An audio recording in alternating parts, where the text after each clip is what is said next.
اگر ایران کی صورتحال دیکھیں تو مجھے لگتا ہے کہ 1953 میں جب محمد مصدق کی حکومت جو ہے وہ ختم کی گئی تو اس وقت بعد میں یہ امریکن سیکرٹری آف اسٹیٹ نے بھی یہ اعتراف کیا تھا کہ اس وقت کی حکومت کو برٹش انٹیلیجنس کے کہنے پر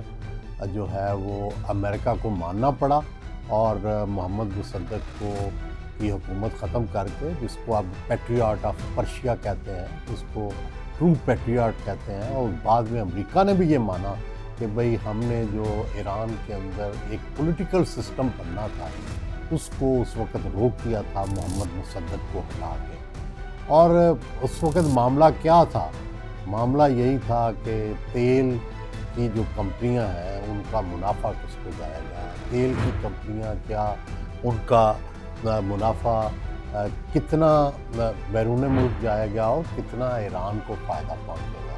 اور کیا پولیٹیکل ریفارمز ہونے کی۔ پھر اس کے بعد آپ کو پتہ ہے کہ شاہ ایران کو لایا گیا، اور شاہ ایران کو لانے کے بعد جو ہے وہ کس طرح سے امریکن انفلوئنس رہا، اور کس طرح سے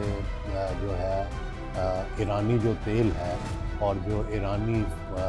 فوج ہے وہ کس طرح سے امریکہ کے ساتھ الائن ہے۔ اور جب اسلامی انقلاب 1979 میں آیا تو اس کے بعد سے جو میجر نعرہ رہا مرگ بر امریکہ،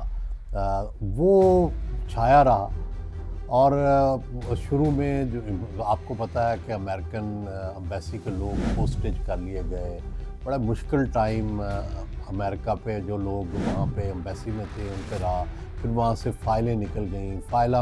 فائلوں میں کیونکہ وہ CIA کا ہیڈ کوارٹر بھی شاید اس خطے کا تہران میں تھا، تو اس وجہ سے بہت ساری امبیرسمنٹ بھی ہوئی امریکہ کو۔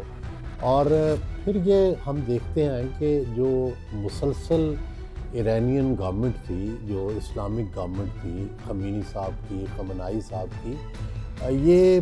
چلتی رہی، اگرچہ اس پر بڑی پابندیاں رہیں، بڑی سختی رہی، لیکن اس کے باوجود مجھے ایسے لگتا ہے کہ اگرچہ امریکہ کو اور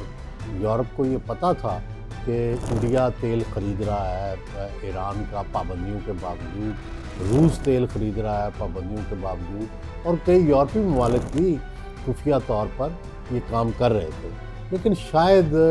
اتنی سختی نہیں تھی امریکن گورنمنٹ کی طرف سے، اور وہ بھی چاہتے تھے کہ عوام پر اتنی سختیاں نہ ہوں کہ وہ بلبلا اٹھے۔